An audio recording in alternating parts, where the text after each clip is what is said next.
أعوذ بالله من الشيطان الرجيم بسم الله الرحمن الرحيم الحمد لله رب العالمين والصلاة والسلام على سيدنا ونبينا محمد وعلى آله وصحبه أجمعين أما بعد dragi poštovani braćo, assalamu alaikum wa rahmatullahi ta'ala wa barakatuh. Neka nedbjena hvala uzvišenom stvoritelju Allahu subhanahu wa ta'ala na svim blagodatima kojima nas je počastio. Posebnu zahvalnost smo mu dužni na blagodatima naše predivne vjere dinul Islama, na blagodatima upute Kur'ana Kerima, na blagodatima zdravlja, porodice, zajednice, mnogobrojnih drugih blagodati koji smo svjesni i koji nismo svjesni. Neka je salavat i selam na Rasulullaha Muhammada sallallahu alaihi wa sallam, na poslanikovu časnu porodicu, vrle ashabi i sve one koji budu iskreno slijedili njegov sunet u ovom prolaznom dunjalučkom životu sve do sudnjeg dana. Amin, ja rab. Za večeras ćemo se uz Allahu dželešanuhu pomoć, volju i blagoslov družiti sa par hadisa Allahova poslanika Muhammeda alaihi salatu wassalam koji su vezani za sutrašnju noć. To je noć polovice mjeseca Šabana, dakle 15. noć mjeseca Šabana, koja se u našoj islamskoj tradiciji naziva Lejletul Barat. Noć, blagoslovljena noć, noć želja, noć oprosta, noć sudbine, propisivanja sudbine, noć upisivanja imena u knjigu dobrih ili loših ljudi za narednu godinu. Dakle, svi ovi termini ili sva ova imena su vezana za ovu Mubarek, odabranu noć. U Kur'anu Kerimu Allah subhanahu wa ta'ala kaže inna anzalnahu fi lejletin mubarake, zaista smo mi Kur'an počeli objavljivati ili objavili smo ga u blagoslovljenoj noći. Naravno, odnosi se na noć Kadra, ali i ovo je uz lejlet i kadarsku noć odabrana noć, noć koja ima posebnu svoju vrijednost i koju muslimani širom svijeta Allahom dželešanom voljom obilježavaju, malo više posvećuju parnosti kroz ibadet, kroz pokornost i dobra djela da bi stekli Allahu dželešanom naklonost. Naime, zabilježeno je u hadijskim zbirkama predanje da je Hazreti Aisha radijallahu anha 15. noći Šabana ustala i vidjela da poslanik alejhi salatu vesselam nije pored nje i počela ga je tražiti.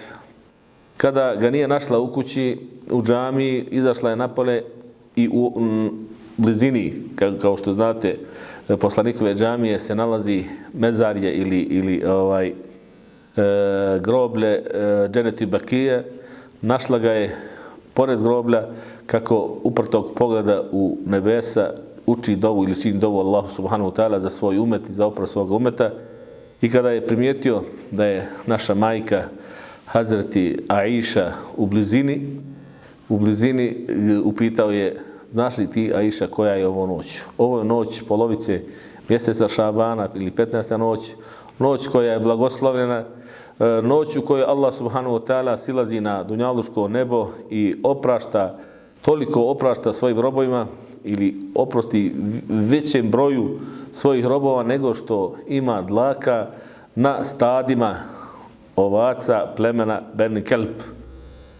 A sad možete misliti koliko jedna ovca ima dlaka u svome runu, a da ne govorimo o stotinama ovaca u jednom stadu ili koliko je bilo mnogobrojno stado tog plemena, arapskog plemena Kelp, koje je bilo poznato po brojnosti ovaca koje su čuvali, koje su posjedovali.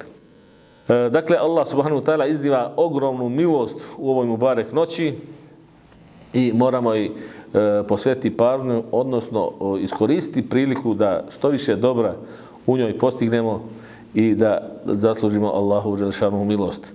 U drugom hadisu poslanik alejhi salatu vesselam preporučuje, kaže, kada nastupi 15. noć Šabana, ustanite i provedite u ibadetu. Dakle, obavljajte namaz, zikrite, veličajte Allaha subhanahu wa ta'ala, otvorite svoje srce na seždi, prolijte suzu, zatražite od onoga koji posjeduje sve, čija je vlast i na nebesima na zemlji, čija je opskrba i na nebesima na zemlji, koji dariva, koji upravlja svim mogućim situacijama i stanjima, i od njega zatražite. Od njega, njemu se povjerite, na njega se oslonite da biste imali sreće i uspjeha, da biste osjetili zadovoljstvo u duši, da biste osjetili olakšanje za sve svoje probleme i tegobe.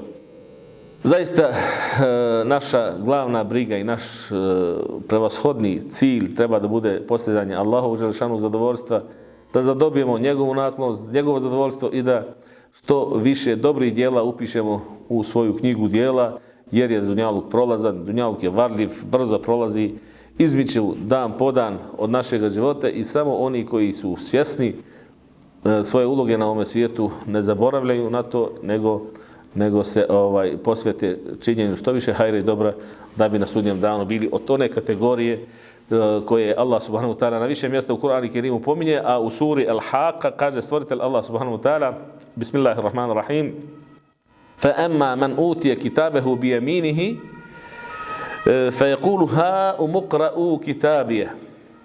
A onaj kome se knjiga njegova u njegovu desnu ruku da, reći će radostan toga dana: evo moje knjige, čitajte moju knjigu. Inni zanentu anni mulaqin hisabije, ja sam se nadao, znao sam da će biti polaganje računa. Za ovaj dan sam se spremao. Kaže, taj sretni Allahov dželešanu rob koji svoju knjigu napuni dobrim djelima, kome se knjiga da u desnu ruku, kazat će: ja sam se nadao i spremao sam se za ovaj dan da se polaže račun. Fahuva fi išatin radije, fi džennetin alije, on će biti u udobnom životu, u lijepom životu, a to je džennet uzvišeni, to su dženevske blagodati, to su dženevske ljepote. Dakle, to prevashodno treba da nam bude cilj, draga braćo, da svoju knjigu napunimo sa što više dobrih djela. Da bude, što bi rekli, krcata sa dobrim djelima. A znate, kada hoće čovjek da malo istraži, da malo protefsiri, da pročešlja, zna koja su najbolja djela i koja su najteža na vagi mizan Terezije, kako se zove, na sudnjeme danu. Prije svega, tu su pokornost stvoritelju Allahu subhanahu wa ta'ala kroz namaz, kroz seždu, kroz iskreno prolivenu suzu u ime Allaha subhanahu wa ta'ala, razmišljajući o njegovom stvaranju, o njegovim blagodatima, o njegovim ljepotama, plašeći se njegove kazne.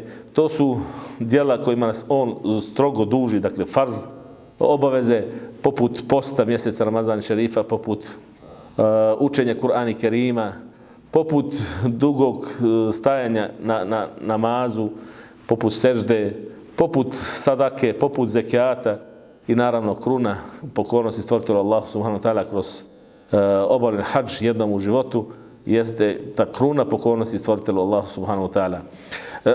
Zato što više zaokupimo i svoje misli i svoj jezik sa zikrullahom, sa sjećanjem na Allaha subhanahu wa ta'ala i sa ovim djelima koja su toliko vrijedna na mizan Tereziji i koja će biti zapisana u našu knjigu dobrih djela, inša Allah ta'ala.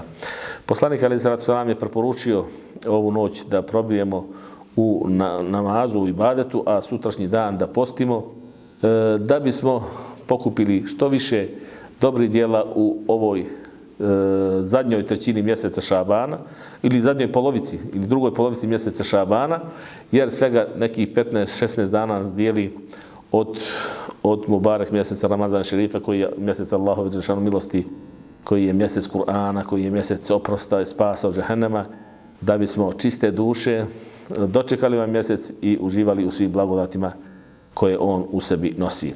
Da vas Allah subhanahu wa ta'ala nagradi, da bude zadovoljan s nama, da oprosti naše grijehe i svojom milošću nas uvede u lijepi džennet.